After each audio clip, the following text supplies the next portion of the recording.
ஆச்சி பாதாம் ட்ரிங்க். ஆச்சி பாதாம் ட்ரிங்க் ஒன்னு வாங்கினா ஒன்னு ஃப்ரீ.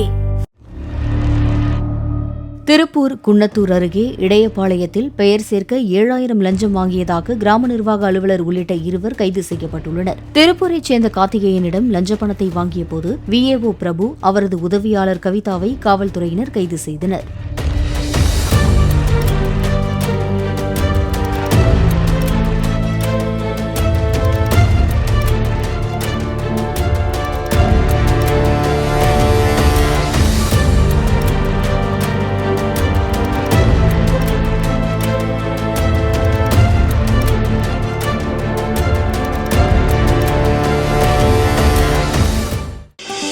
ஆச்சி பாதாம் ட்ரிங்க். ஆச்சி பாதாம் ட்ரிங்க் ஒன்னு வாங்கினா ஒன்னு ஃப்ரீ.